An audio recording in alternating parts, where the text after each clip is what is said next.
class, we have finished with the chapter 10, that is modern history, and now our new chapter is the rise of British power in India. So in this chapter we have to finish European presence in India, reasons for coming to India, method of colonization in India, Battle of Plassey, Battle of Buxar, dual administration in Bengal, British military campaigning in India, alliance and annexations, and structure of administration. Before moving ahead, I want to ask that who came India first?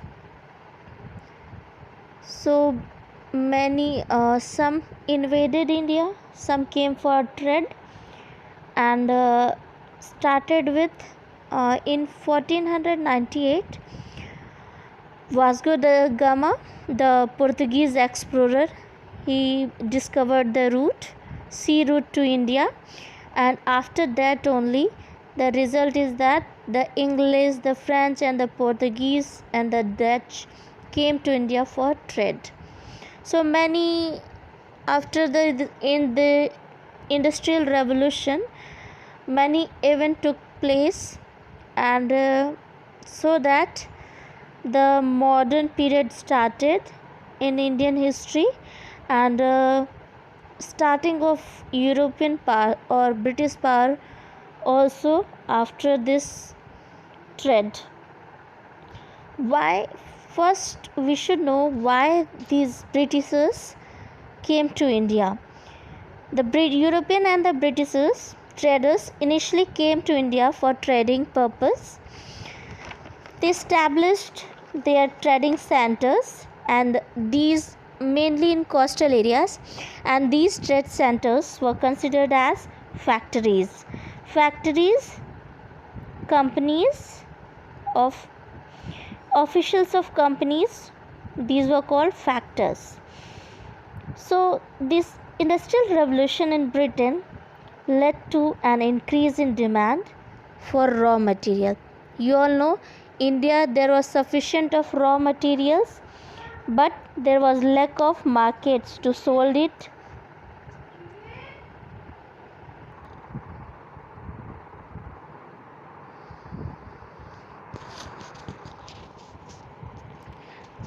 In the same time, after the industrial revolution, the Britishers, they have increase of demand for the raw materials, and they were required to market to sell their finished product.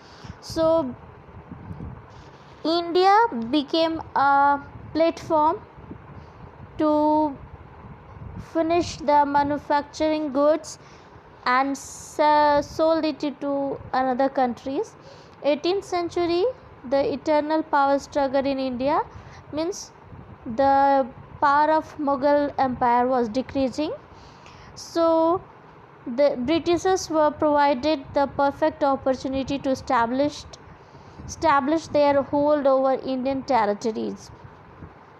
So these opportunity, there were many phenomena they followed, like forced treaties, annexations, alliance with the various regional power all over the country.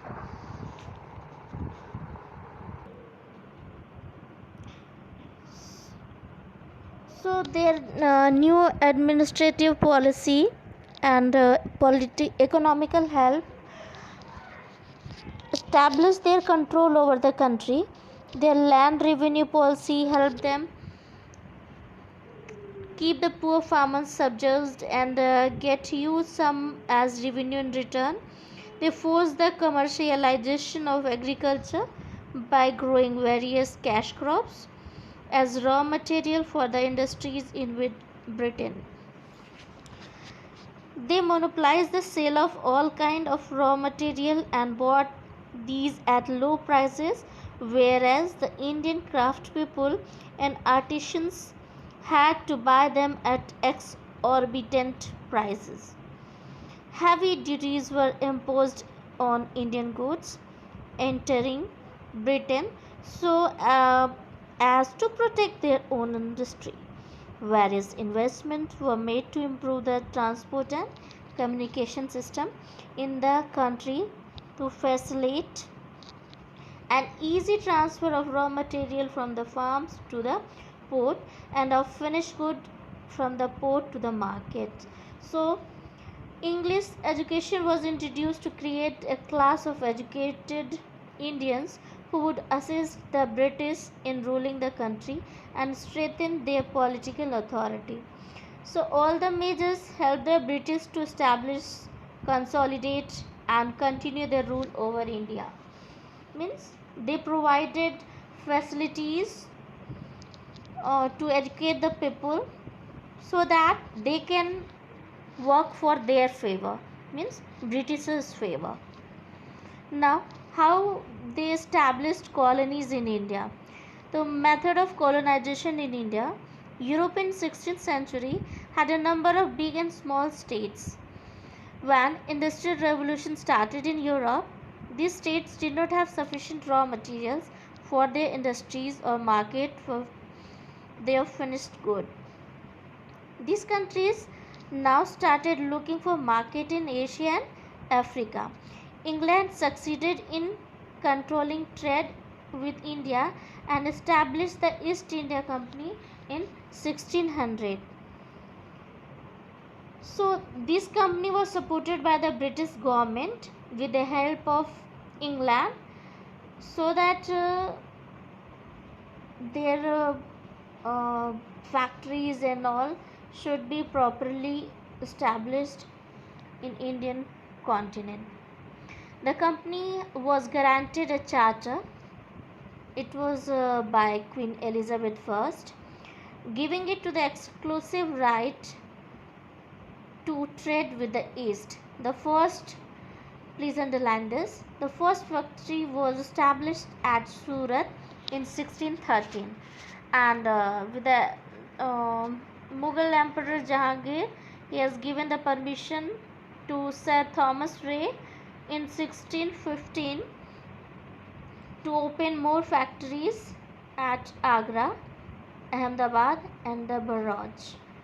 The most important settlement on the southern coast was Madras, where they built a fortified factory called Fort St. George.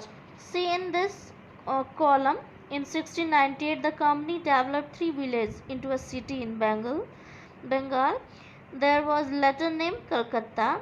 They also built a fort around the city known as Fort William. This was the first, means Fort St. George was the first proprietary holding acquired by the company on Indian soil. It has also succeeded in eliminating this other rival European powers from India. So at that time there were two traditional rivals clashing over trade interests. These were British and the French. Okay? So many wars were fought. This war was known as Carnatic Wars. It was lasted about 20 years. The time period is 1746 to 1763. None won decisively. The French were much weakened and ceased to be a significant political force in India. So Britishers now started interfering in the political affairs also in India because the value of French decreased day by day. So interfering in the political matter, there was war between Britishers and it was in Battle of Plassey. The time period, the Battle of Plassey is 1757. These states had their own rulers, means during the time period of 19th century, India comprised of many big and small independent states. these states had their own rulers, their own economy, language, and the culture, and these states were constantly at war with each other. So when they were fighting at the time, the advantage was given to, of course, the Britishers. So Battle of Plassey and Buxar in 1764, which provided the ground for the British success in India. Through this battle, a long era of British political control over India began. So after the death of Aurangzeb, the Mughal Empire became weaker, and the successor was so weak. So the Britishers started interfering in the administration, and to control their vast empire. So many former Mughal governors began to rule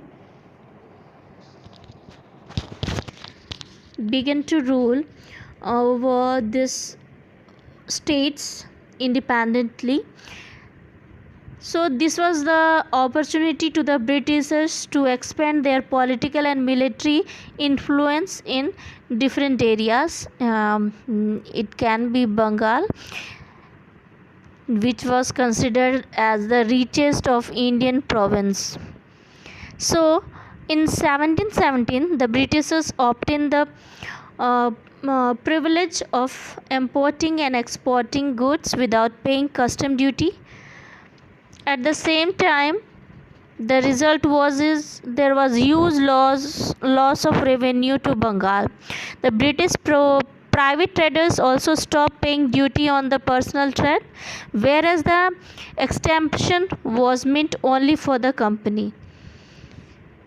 Gradually, the conflict between the British and the Nawab of Bengal started, as the Nawab tried to keep the British in check, and the latter were in no mood to relent. Bengal at the time was ruled successively by Murshid Quli Khan, Sujauddin, and Alivardi Khan. Alivardi Khan laid two conditions before the Britishers. After following that, only they can continue trading in Bengal. The first is private British traders will pay custom duty, and the company shall not extend their fortification. Means there will be no any fort and extra will be made by the Britishers in Bengal.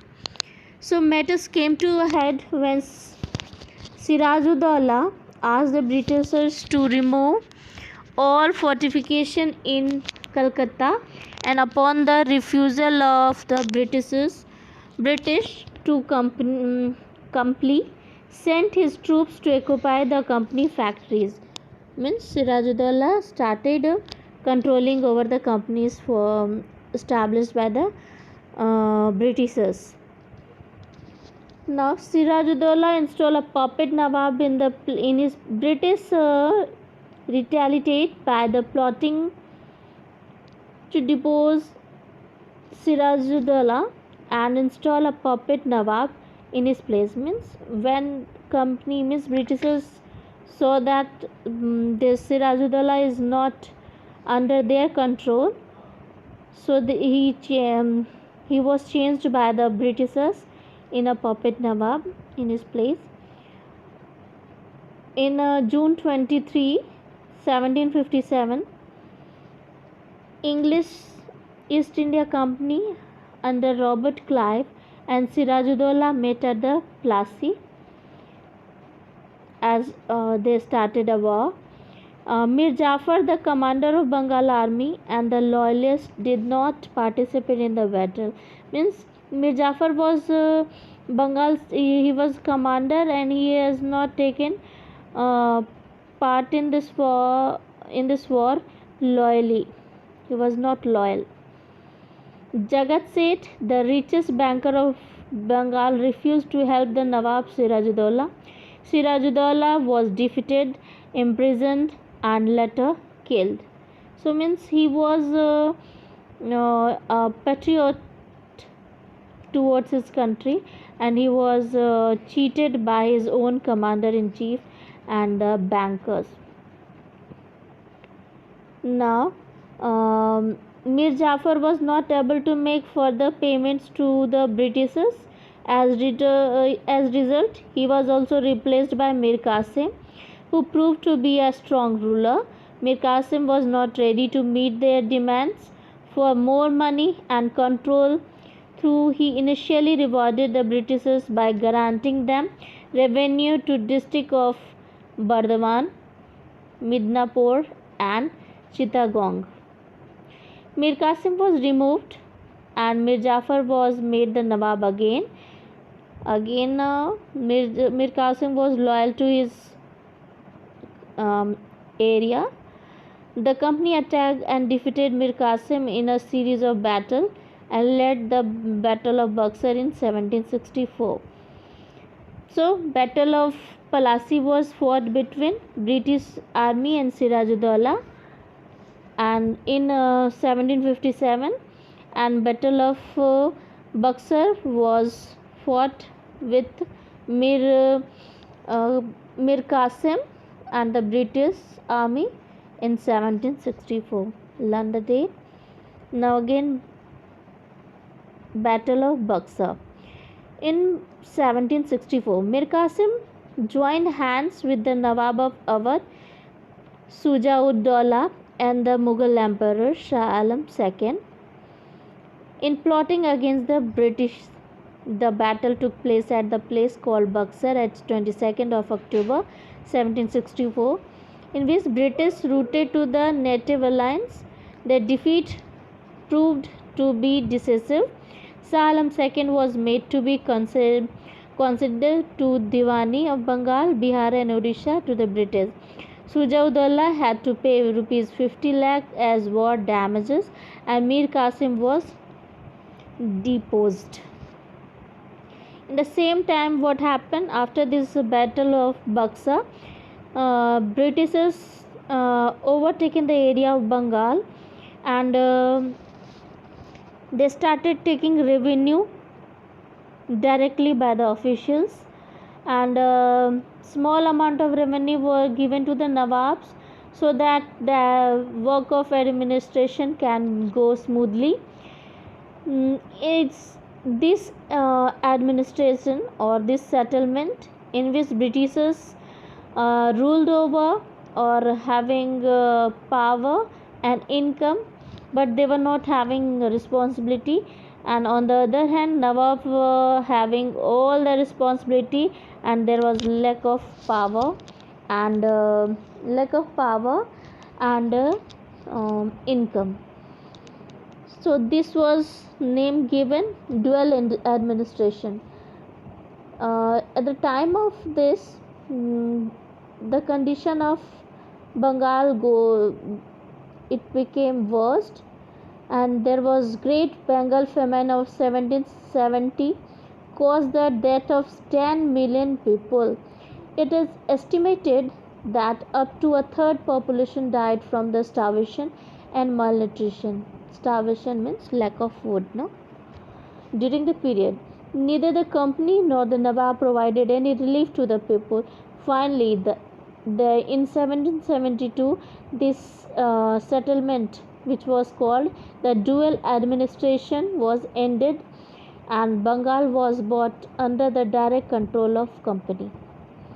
Now, Warren Hastings, a new Governor General, took over revenue collection after 1772, and thereby established a board of revenue with its officers in Kolkata and Patna. To prevent corruption, and the company district collector were replaced with provincial councils at Patna, Murshidabad and Calcutta. In each district an Indian collector was appointed. So the British successfully gained control over the Bengal, and imposition of British rule throughout India was not an easy task. Number of regional power opposed them, and tried to resist the effort of territorial expansion of Britishers. So, this expansion moved, how they have expanded their areas, this will read in next period. So we have finished till here. Go through the chapter, and the next class will start with Anglo-Mysore War, the Anglo-Maratha Wars, Anglo-Sikh War, subsidiary alliance, etc., and doctrine of lapsi, structure of administration and civil services. So read the paras properly. Maybe there will be test. So prepare yourself, learn the dates and all. Stay safe and keep on